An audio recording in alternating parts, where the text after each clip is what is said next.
바리새인들이 나와서 예수를 힐난하며 그를 시험하여 하늘로부터 오는 표적을 구하거늘 예수께서 마음속으로 깊이 탄식하시며 이르시되 어찌하여 이 세대가 표적을 구하느냐 내가 진실로 너희에게 이르노니 이 세대에 표적을 주지 아니하리라 하시고 그들을 떠나 다시 배에 올라 건너편으로 가시니라. 바리새인들이 예수님을 힐난하면서 시험하면서 하늘로부터 오는 표적을 구합니다. 예수님을 믿고 예수님을 메시아로서 영접하기 위해서 예수님께 어떠한 표적이나 기적을 요구한 것이 아니고요.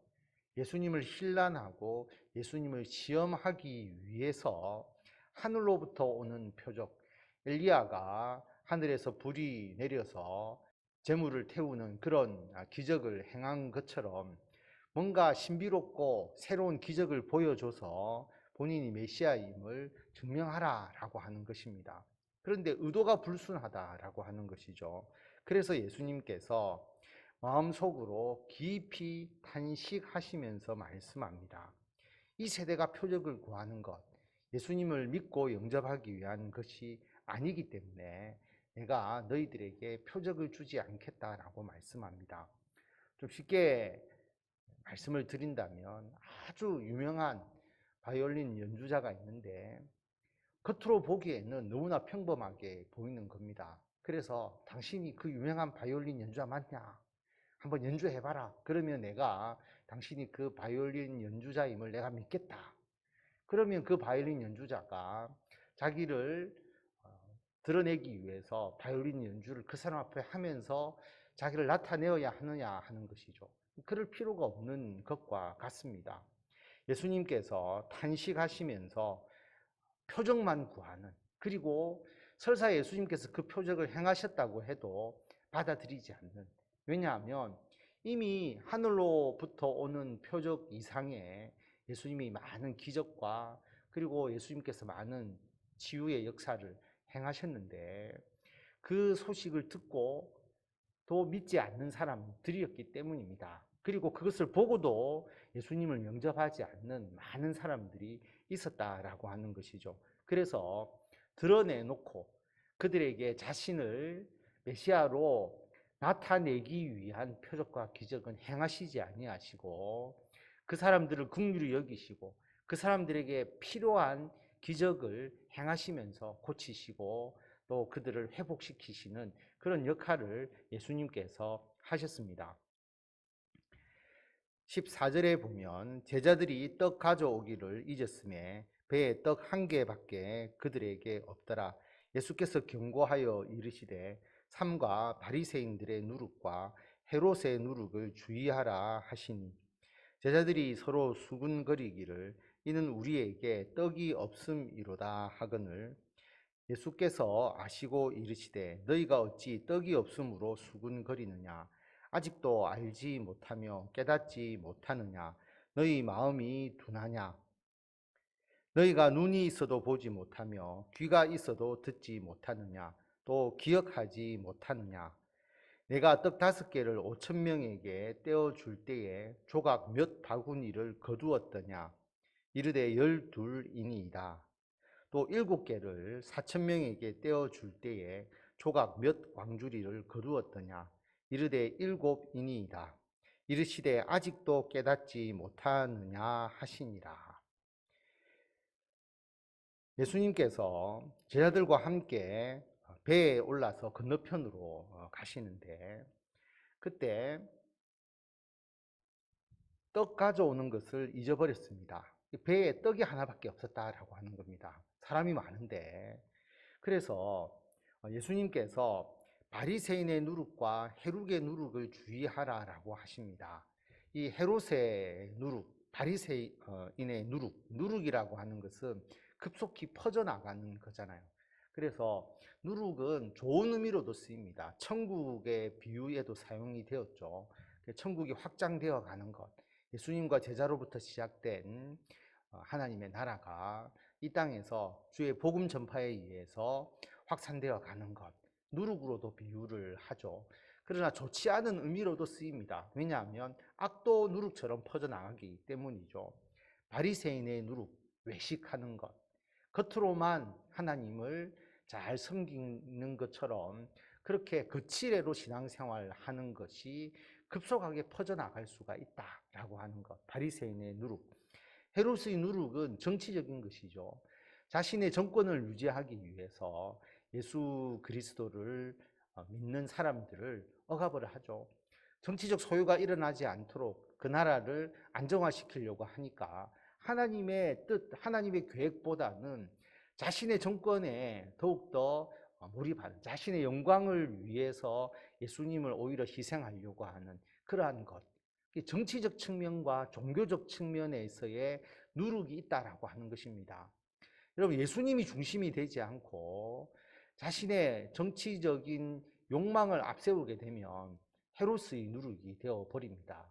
예수 그리스도의 복음이 아니라 자신의 정치적 뜻을 이루려고 하면 헤롯의 누룩이 급속도로 확산될 수 있다라고 하는 겁니다. 한국 교회가 지금 헤롯의 누룩에 주의해야 될 부분들이 분명히 있습니다. 그 다음 바리새인의 누룩. 여러분, 거칠애적인 신앙, 그리고 남에게 보이기 위한 신앙, 이것도 급속하게 퍼져나갈 수가 있는 겁니다. 이것을 주의하라라고 예수님께서 말씀하시니까 누룩 이야기가 나오니까 제자들이 어리석게도 우리에게 떡이 없어서 예수님께서 떡 얘기를 하시는 거구나, 그렇게 생각을 했다라고 하는 겁니다. 그래서 예수님께서 너희들 아직도 깨닫지 못하느냐, 아직도 마음이 둔하느냐, 왜 눈이 있어도 보지 못하고 귀가 있어도 듣지 못하느냐, 그리고 기억조차 하지 못하느냐. 왜냐하면 예수님은 떡이 없다고 이야기를 하신 것이 아니다라고 하는 거죠. 육신의 떡이 아니라 영적인 문제를 이야기하셨는데, 육신의 떡으로 말한다면 예수님께서 떡 5개로 5천 명을 먹이시고 12바구니를 거두셨죠. 그리고 7개로 4천 명을 먹이시고 7광주리를 거두었다라고 하는 겁니다. 그 사건이 있은 지 불과 얼마 되지 않았다라고 하는 거죠. 그런데 너희들이 아직도 깨닫지 못하느냐라고 예수님께서 말씀하십니다. 여러분, 우리와 예수님과의 대화, 우리가 기도하는 내용을 스스로 우리가 분석해 보면 이런 기도가 많을 수밖에 없죠. 떡이 없어서 이런 이제 기도.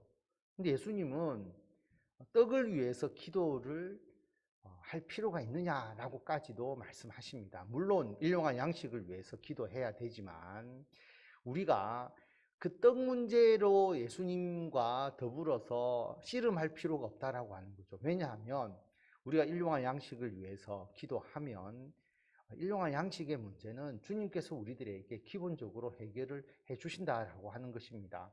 그러면 무엇을 구해야 되느냐? 하나님의 나라와 하나님의 의, 우리가 주님을 위해서 해야 될 주의 사명을 위해서 기도하고 그 길로 나아가면 우리들이 먹을 문제는 해결해 주시는 것이죠. 그래서 더 중요한 것, 제자들이 기도하고 제자들이 예수님과 의논해야 될 일은 하나님의 나라를 위한 일이지 떡 문제가 아닌데, 예수님이 영적인 문제를 얘기하셨음에도 불구하고 제자들은 그것을 오히려 육신의 떡 문제로 생각했으니까 제자들에 대해서 깨닫지 못함에 대해서, 그리고 보지 못하고 듣지 못함에 대해서 책망을 하시는 것입니다. 그래서 바로 그 다음에 이제 이 내용이 나오는 게 나름대로 의미가 있는 것이죠. 22절에 보면 베세다의 이름에 사람들이 맹인 한 사람을 데리고 예수께 나와 손 대시기를 구하거늘 예수께서 맹인의 손을 붙잡으시고 마을 밖으로 데리고 나가사 눈에 침을 뱉으시며 그에게 안수하시고 무엇이 보이느냐 물으시니 쳐다보며 이르되 사람들이 보이나이다. 나무 같은 것들이 걸어가는 것을 보나이다 하거늘 이에 그 눈에 다시 안수하심에 그가 주목하여 보더니 나아서 모든 것을 밝히 보는지라.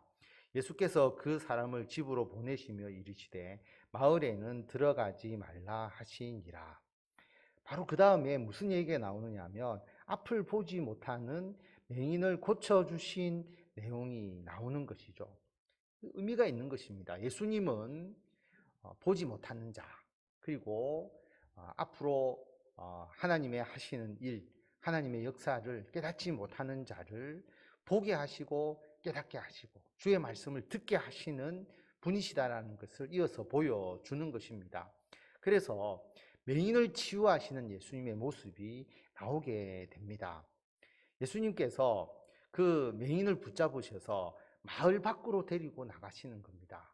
왜냐하면 예수님은 보여주기 위한, 자신을 드러내기 위한 기적을 행하시는 것이 아닌 것이죠.